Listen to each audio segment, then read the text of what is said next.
Hello, online आवाज आ रही है? जो कनेक्ट हुआ है कंफर्म करो। हर्ष और अभिनव, आवाज आ रही है? Yes sir. Yes sir. चलो। Yes sir. लास्ट टाइम हम लिस्ट पढ़ लिए थे, लिस्ट पूरा हो गया था। ओके। हाँ, कर दो। फिर आज हम टपल पढ़ेंगे। तो मैं एक फाइल बना लेता हूँ और इसका नाम मैं टपल कर देता हूँ।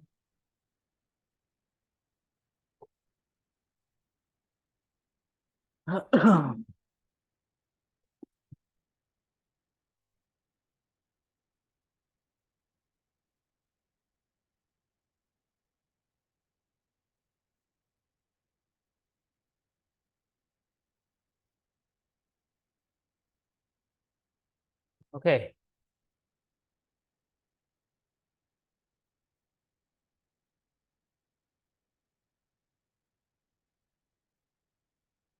क्या नाटक है इसमें?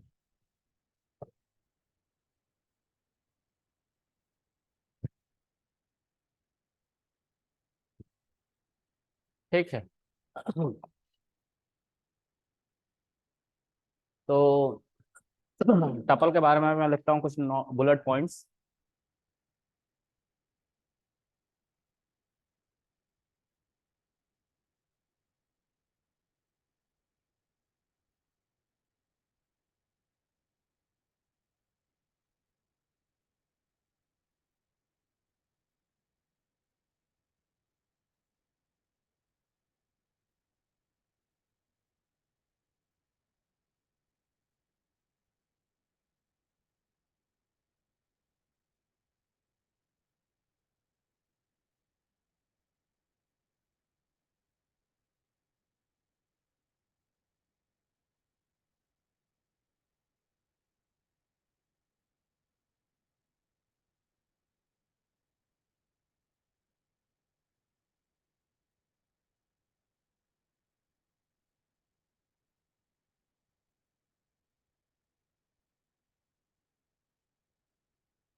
ये सारी बातें टपल के बारे में हैं।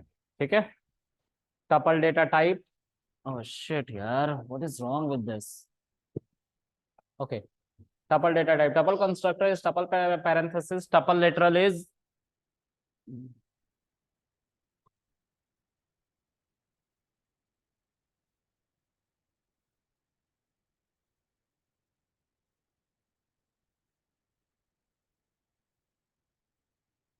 एक सेकेंड।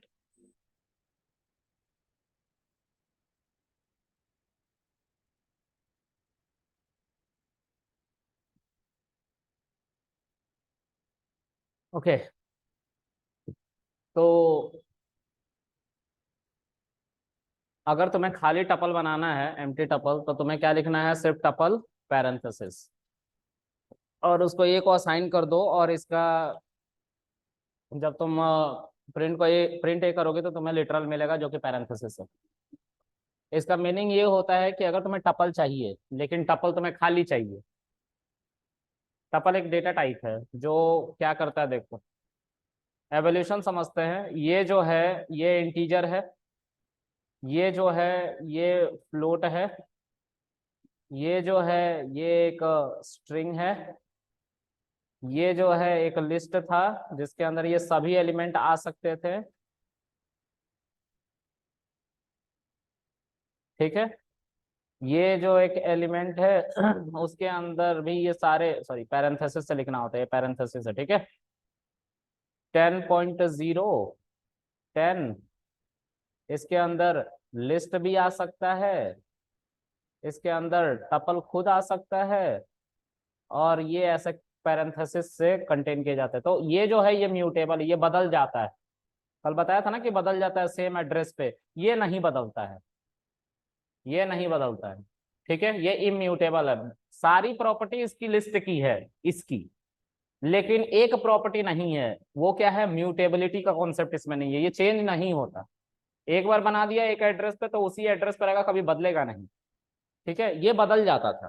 ठीक है, तो अब हम इसको पढ़ते हैं। ठीक है, टपल को।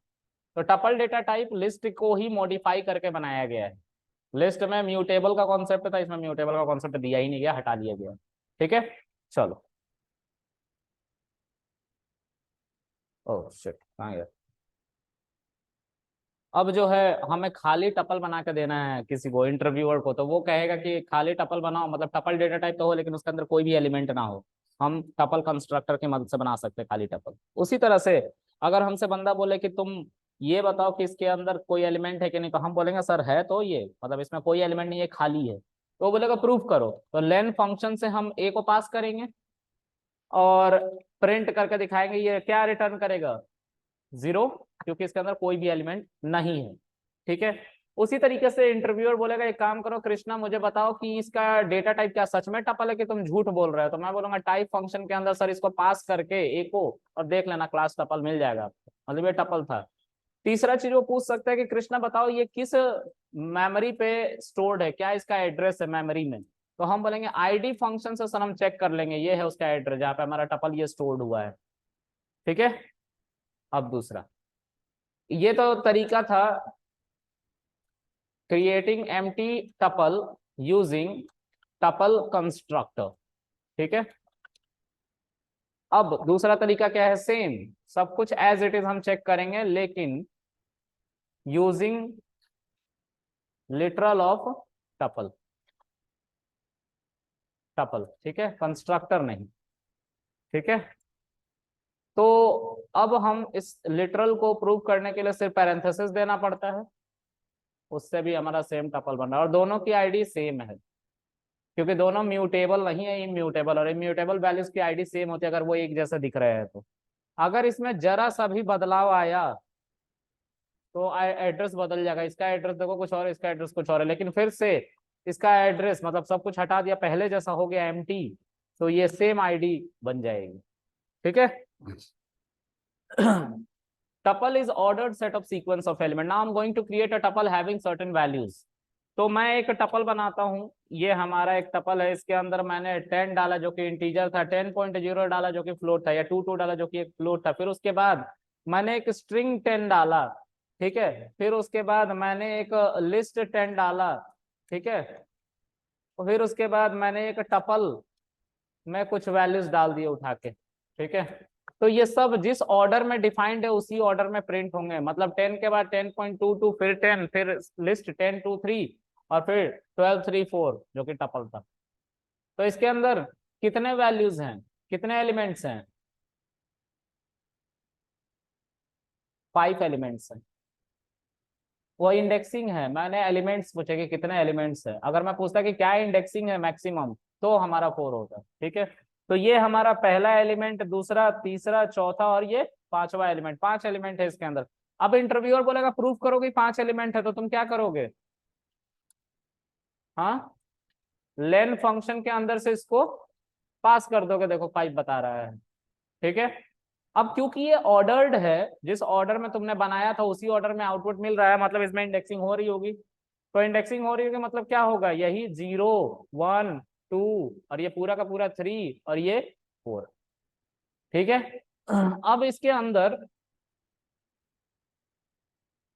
तुम चाहते हो कोई वैल्यू को पुल करना, जैसे मान लो कि इस वैल्यू को मैं निकालना चाहता हूं, तो इसकी इंडेक्स वैल्यू क्या है, 0 1 2 और 3, इसकी 3 इंडेक्स वैल्यू है, तो हम यहाँ पे क्या लिखेंगे, 3, और इसको अच्छे से देखने के लिए हम क्या करते हैं, प्रिंट के अंदर लिखते हैं, और this is what, a list, जो कि एक टपल के अंदर था, इंडेक्सिंग को सपोर्ट कर रहा है ना। अब अगर ये 3 से ही बाहर आ रहा है तो नेगेटिव इंडेक्सिंग से भी तो बाहर आएगा, बिल्कुल लिस्ट वाला, सेट वाला, सॉरी स्ट्रिंग वाला ही कॉन्सेप्ट चल रहा है, कुछ अलग नहीं है। इंडेक्सिंग स्लाइसिंग की बात जब भी होगी तो वो स्ट्रिंग वाला ही कॉन्सेप्ट फॉलो कर रहा है और कुछ नहीं, स्क्वायर में रख के देना पड़ता है। ठीक है, ये सिंटेक्स है, ये बताया गया है मेमोरी में, इनके ग्रामर में। ठीक है, तो मैं चाहता हूं कि इस वैल्यू को निकालो, तो इसका इंडेक्स वैल्यू क्या होगा, -1 -2, -2 से निकालेंगे यानी कि negative indexing. Print B square bracket -2, ठीक है, सेम वैल्यू आ रही है बाहर। ओके, उसी तरीके से हम क्या करेंगे, हम चाहते हैं स्लाइसिंग करना, मतलब मैं चाहता हूं कि यहां से लेके यहां तक की वैल्यू को निकाल लूं, इसको छोड़ दूं। तो अगर मैं टपल में से कोई चीज स्लाइस करके बाहर निकालूंगा तो मुझे टपल ही मिलेगा ना, टपल के अंदर कुछ रखे हुए एलिमेंट मिलेंगे जो यही है। तो अगर मैं यहाँ 0 से लेके 3 तक की वैल्यू चाहिए, मतलब इस इंडेक्स तक की वैल्यू चाहिए 0 से, तो मुझे 4 तक इंटरप्रेटर को भेजना पड़ेगा स्टेपिंग 1 के साथ, +1 के साथ। ठीक है, तो मैं क्या करूंगा फिर, मैं यहाँ पे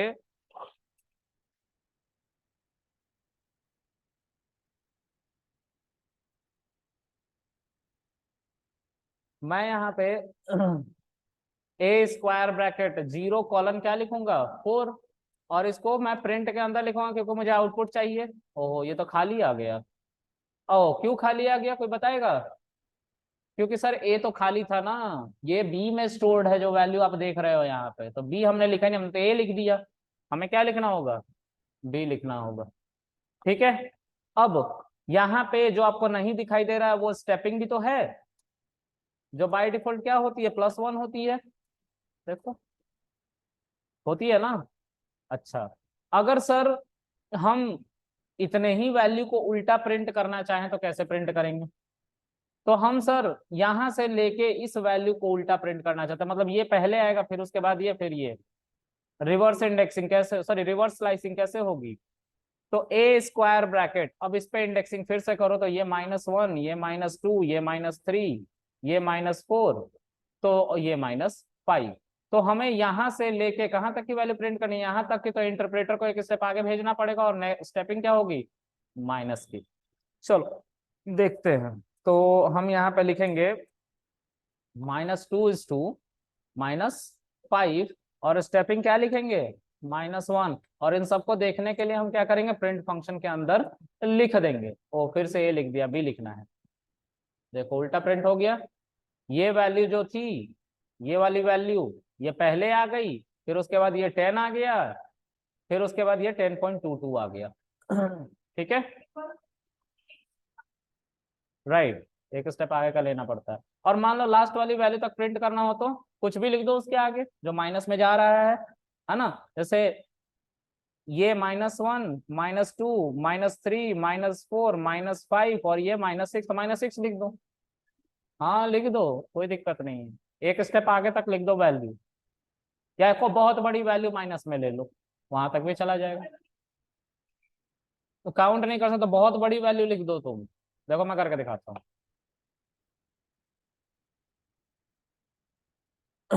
मान लो कि डी के ऊपर मुझे रिवर्स इंडेक्सिंग करनी है शुरू से लेकर लास्ट तक, ठीक है, या फिर इसी वैल्यू से लेकर लास्ट तक, और ये बहुत बड़ी वैल्यू मुझे नहीं पता है, तो यहाँ पे मैं ऐसे लिखूंगा, -2 से स्टार्ट करेंगे, और यहाँ पे माइनस के साथ एक बहुत बड़ी वैल्यू लिख देंगे, ऐसे लिख दो।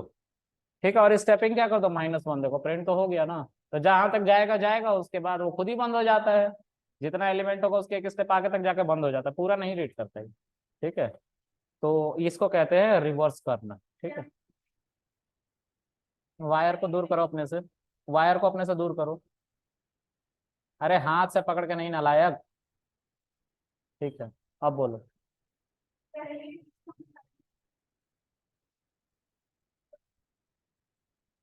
इंडेक्सिंग करके रिवर्स वैल्यू क्यों लगाओगे, इंडेक्सिंग का मतलब होता है एक वैल्यू को निकालना, और हाँ उससे हम पता कर सकते हैं। ठीक है, अच्छा अब जो है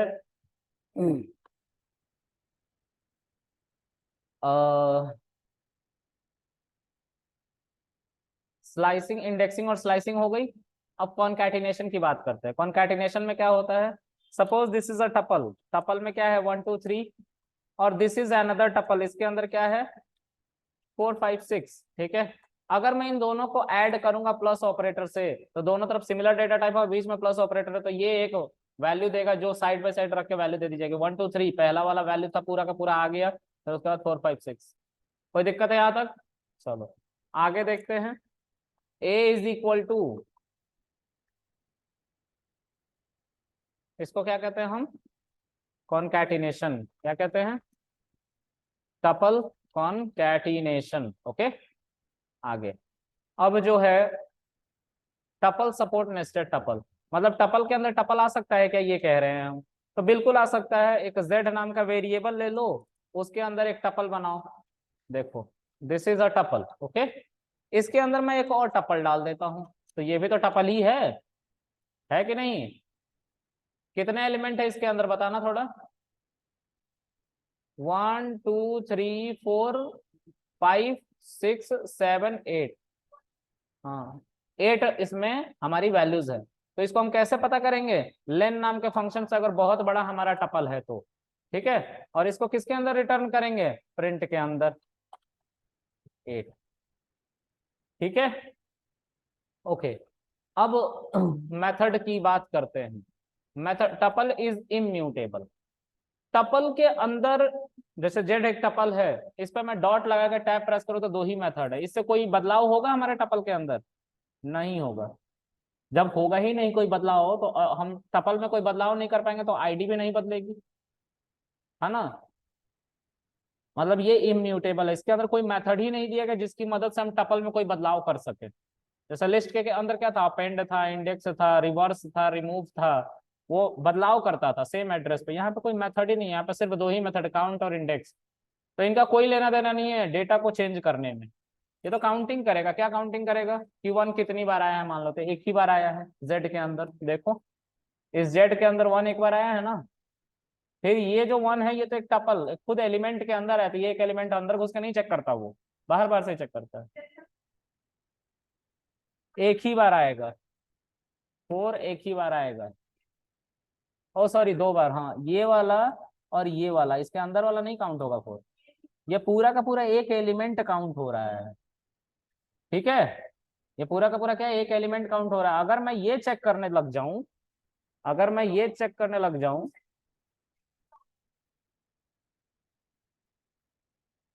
ये देखो 1 to 4 है ना, इसका इसका भी काउंटिंग एक बताएगा, क्योंकि ये पूरा एक सिंगल एलिमेंट है, ठीक है। ये पूरा का पूरा एक एलिमेंट है, ये एलिमेंट की काउंटिंग करता है, एलिमेंट के अंदर जाके काउंटिंग नहीं करता है, ठीक है। चलो अब आगे, अब जो है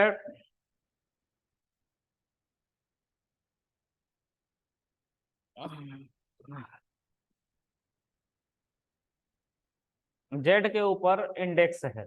अब मान लो किसी की इंडेक्स वैल्यू चेक करनी है, मान लो इस 2 की इंडेक्स वैल्यू चेक करनी है, करो चेक, ये 1 बताएगा, क्योंकि ये 0 इंडेक्स पे 1 है और 2 कितने इंडेक्स पे है, 1 इंडेक्स पे, तो 1 बता रहा है।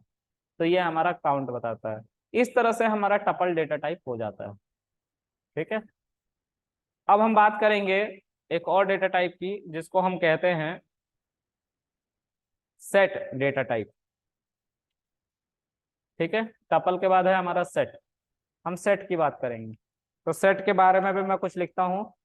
सेट डेटा टाइप, पहला set constructor is set parenthesis, set literal is not available, set is unordered set of sequence of elements,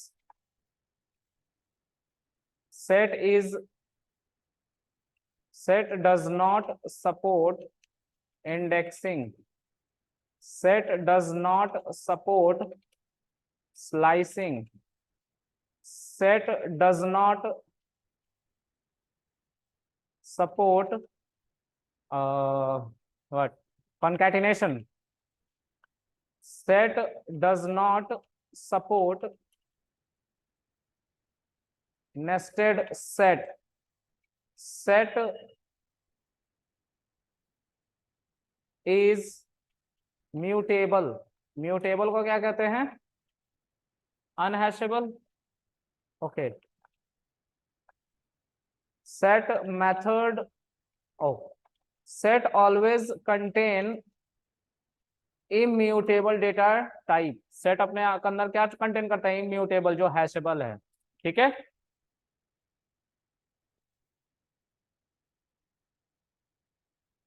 ठीक है, सेट मेथड्स बहुत सारे हैं, तो हम इनको भी पढ़ते हैं। ठीक है, सेट का कंस्ट्रक्टर की बात करते हैं। तो किसी ने बोल दिया तुम्हें, अच्छा एक और बात,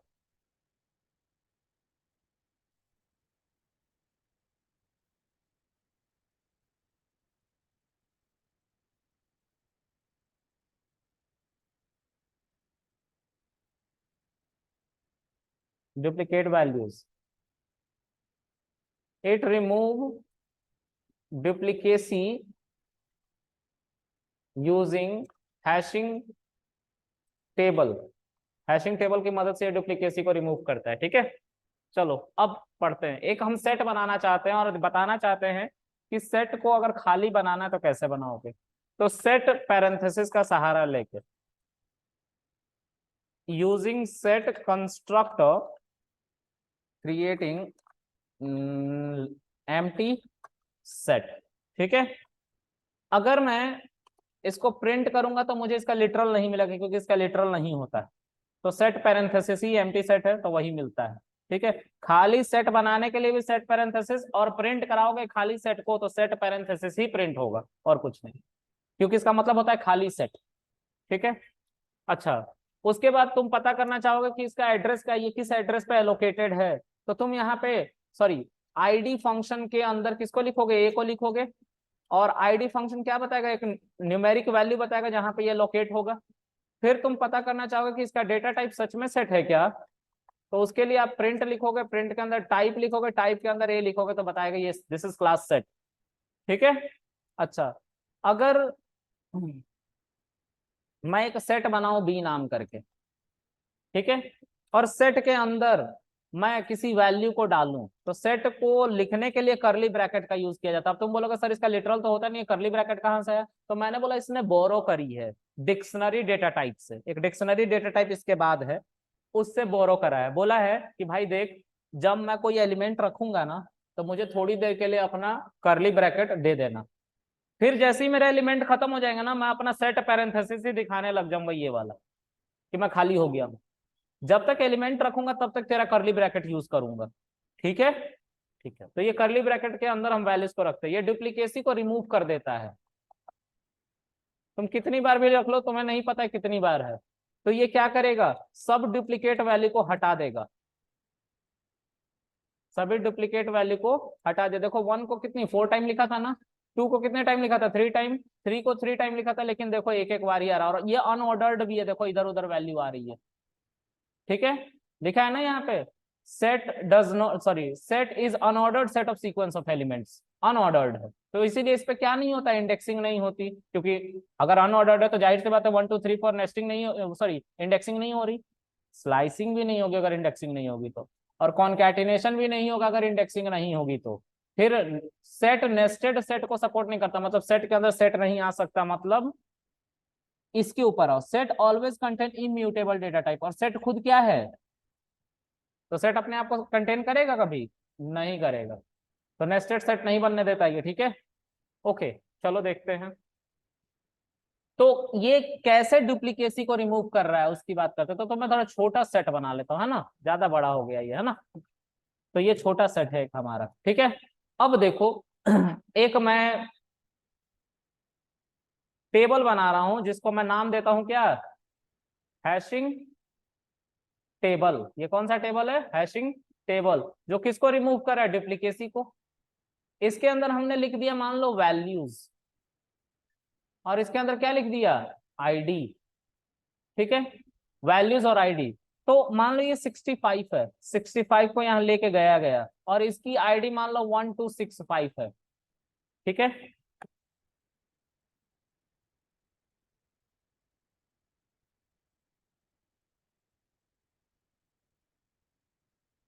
1265 है। उसी तरह से 1 को लेके आया गया, 1 की इंडेक्स वैल्यू क्या है, तो सॉरी इंडेक्स वैल्यू क्या, आईडी मान लेते हैं 121 है, तो ऐसी आईडी पहले कभी नहीं आई थी, ऐसा कोई एलिमेंट पहले नहीं आया था।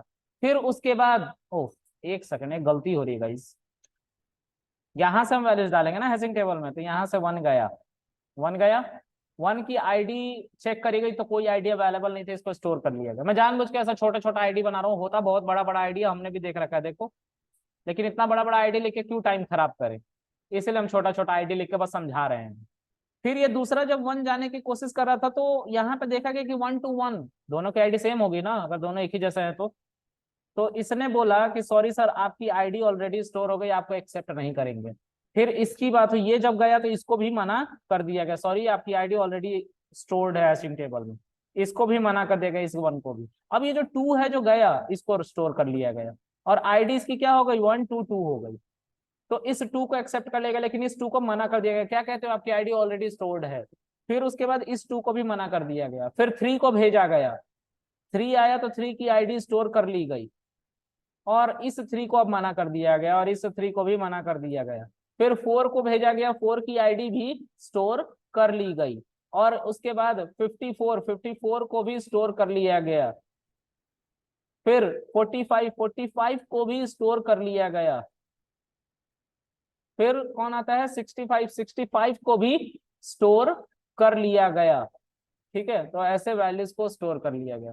अब देखो ये कितने एलिमेंट है गिनो, 1 2 3 4 5 6 7 और आया कितने 1 2 3 4 5 6 7, लेकिन अनऑर्डर्ड है ना, तो ये किधर किधर भी आ सकते हैं और किधर किधर भी। देखो 65 जो सबसे आखिर में था सबसे शुरू में आ गया है, सब इधर उधर हो गया है, तो क्योंकि ये अनऑर्डर्ड है। डुप्लीकेसी को ये हैशिंग टेबल की मदद से हटाता है। ठीक है, किसके बेसिस पे, on the basis of their ID, ID check करता है ये। अगर आईडी ऑलरेडी आ चुकी है तो दूसरी बार उस वैल्यू की को नहीं आने देता क्योंकि उसकी आईडी सेम होगी। ठीक है, चलो तो इसको हम इरेज कर देते हैं। याद रखेंगे डुप्लीकेसी को रिमूव करने का काम hashing table hashing sorry set hashing table की मदद से करता है। डुप्लीकेसी को रिमूव करने का काम सेट हैशिंग टेबल की मदद से करता है और हैशिंग टेबल किस पे काम करता है, आईडी पे। ठीक है, ओके आगे। अब जो है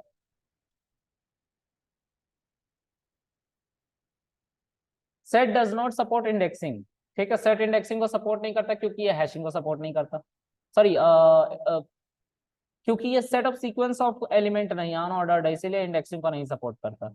सेट स्लाइसिंग को भी नहीं सपोर्ट करता। तो देखो इंडेक्सिंग करवा के दिखाता हूँ, बी के ऊपर स्क्वायर ब्रैकेट करके तुम 0 लिखोगे तो 65 आना चाहिए था ना, लेकिन आएगा नहीं, एरर आ जाएगा, अनसब्सक्रिप्टेबल दिखाएगा ये।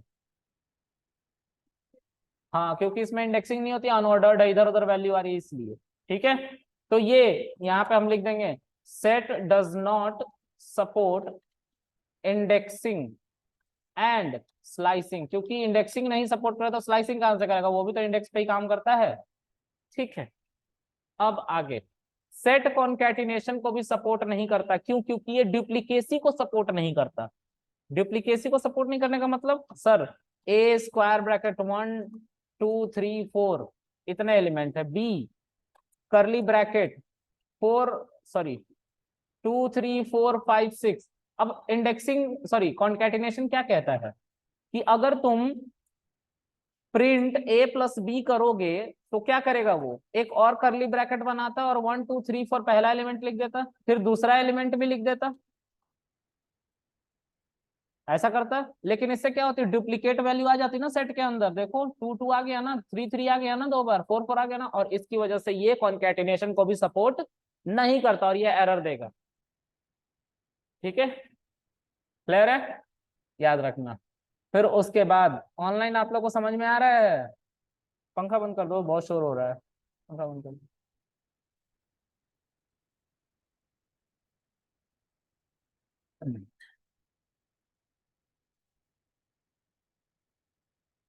ऑनलाइन तुम लोग को समझ में आ रहा है, अभिनव और हर्ष?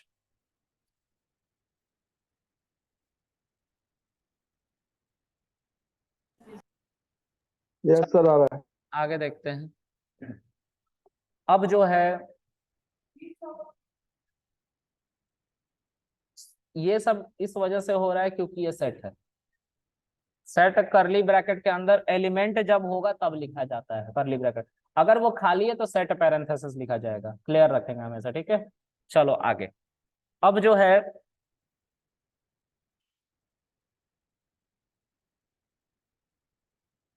Set always contain immutable data type, मतलब सेट खुद म्यूटेबल है और कहता है कि मैं इम्यूटेबल डेटा टाइप रखूंगा। मतलब अब हमें डेटा टाइप इम्यूटेबल है कि म्यूटेबल है रटने की जरूरत नहीं है। क्यों? क्योंकि हम उसको सीधा सेट के अंदर पास करेंगे ना।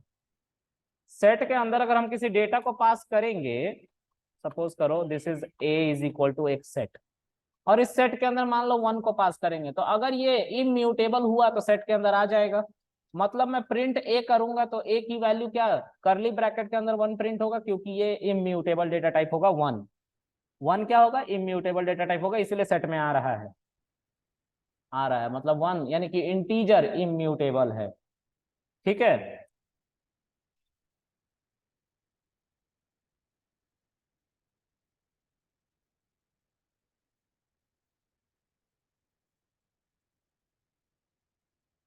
ठीक है।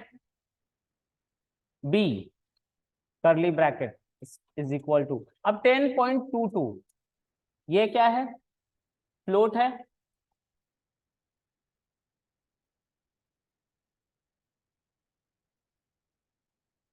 तो प्रिंट अगर मैं बी करूंगा तो मुझे क्या मिलेगा, करली ब्रैकेट 10.22, क्योंकि ये भी इम्यूटेबल है। अच्छा, c is equal to curly bracket, और इसके अंदर I want to mention my name, let's say Krishna. Okay, और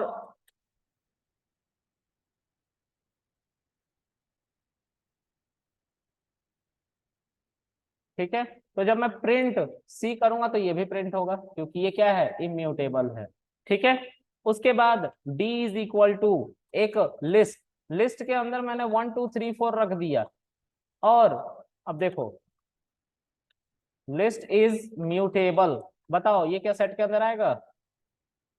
अगर मैं प्रिंट डी करूंगा तो वैल्यू मिल जाएगी, अगर मैं इसको सेट के अंदर रखूं तो।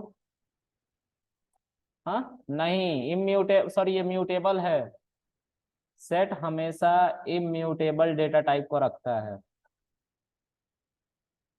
ये क्या है, करली ब्रैकेट,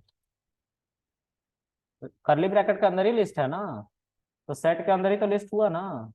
और सेट क्या कहता है कि मैं किसको रखूंगा, म्यूटेबल की इम्यूटेबल, इम्यूटेबल को रखेगा। हाँ, ये वही तो लिख रहा हूँ तब से, देखो ये सब इम्यूटेबल थे तो आ रहे हैं ना सेट के अंदर। ये इम्यूटेबल था तो सेट के अंदर आ रहा है ना स्ट्रिंग, ये इम्यूटेबल था इंटीजर तो सेट के अंदर आ रहा है ना। तो ये जो है ये तो म्यूटेबल है लिस्ट, ये सेट के अंदर नहीं आएगा, ये एरर दे देगा अनएसेबल टाइप लिस्ट, एरर। सेट हमेशा इम्यूटेबल डेटा टाइप को ही रखता है। ठीक है। अब अभी अभी जस्ट हम सेट के बारे में ही पढ़ रहे हैं, तो क्या सर सेट के अंदर एक और सेट आ जाएगा। सेट खुद क्या है,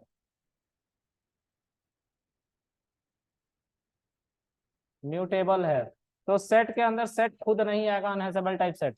अच्छा, हमने एक और डेटा टाइप अभी पढ़ा था थोड़ी देर पहले, टपल, तो क्या सर सेट के अंदर टपल आ जाएगा।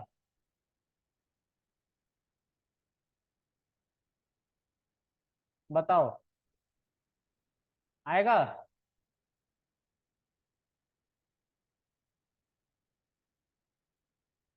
एक चीज को समझो ना बस, सेट के अंदर इम्यूटेबल डेटा टाइप आता है।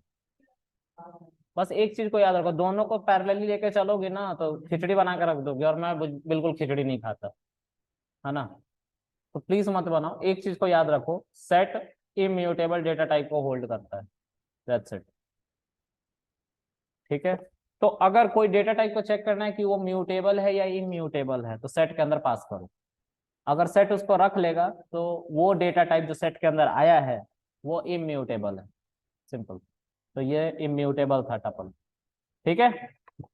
ओके, अब उसके बाद हम बात करेंगे, इसकी बात हो गई, set always contain immutable data type, और सेट जो है नेस्टिंग को सपोर्ट नहीं करता, क्योंकि सेट खुद क्या है, म्यूटेबल है, इसलिए सेट के अंदर सेट नहीं आता।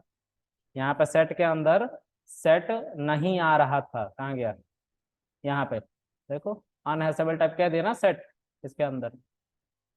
Okay, now will talk about methods. ठीक है, सेट के बहुत सारे मेथड्स हैं। तो अब मैं तुम लोगों को क्लास 10th की थियरी समझाऊंगा मैथ्स की। ठीक है, चलो समझते। मैथ्स पढ़े हो तुम लोग, कहाँ, बहुत बढ़िया, कहाँ स्कूल है, इधर। अच्छा, तुम्हारा कहाँ स्कूल है प्राणी? रहने दो, तुम रहने दो, तुम फर्जी बता रहे हो। इतना सोच के कौन स्कूल बताता है बे? बगल में ही है।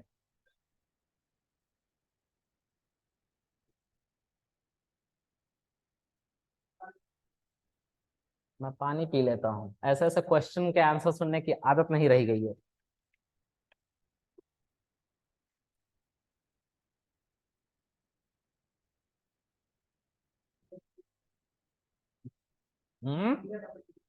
संजय पब्लिक स्कूल, फर्जी स्कूल। हाँ, संजय चाचा ने खोला था ना तुम्हारे, है ना?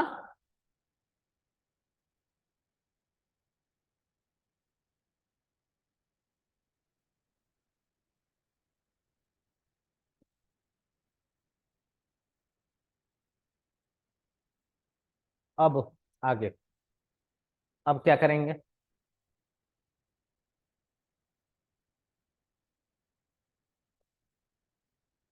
अरे यार, आधा हाल है।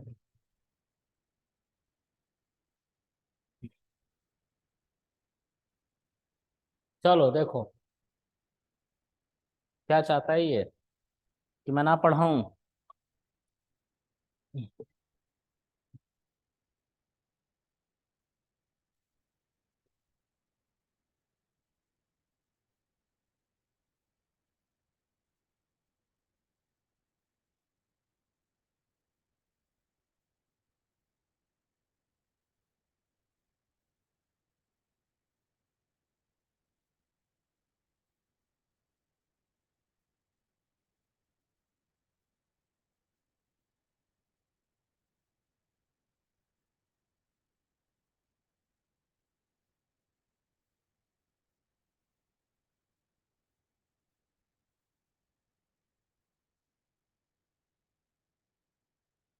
ओके, अब जो है हम बात करेंगे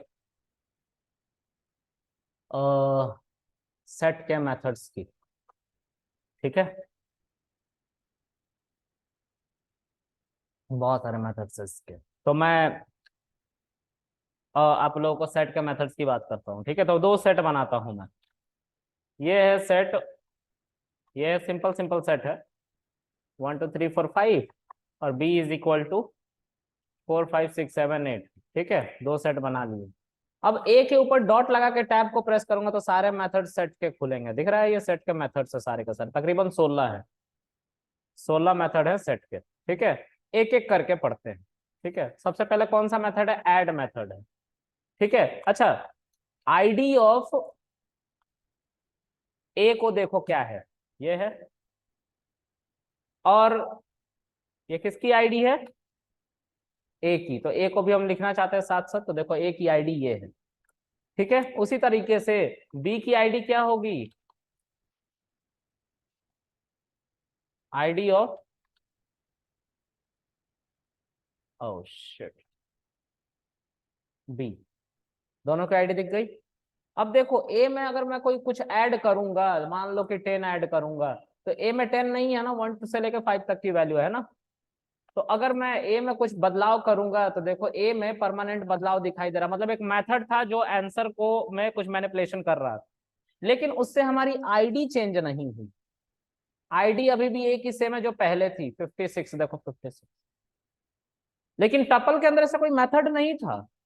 टपल के अंदर कोई मेथड था क्या कुछ ऐड वैड करने का? नहीं ना, वहां पे इंडेक्स और काउंट दो ही मेथड चल रहे थे।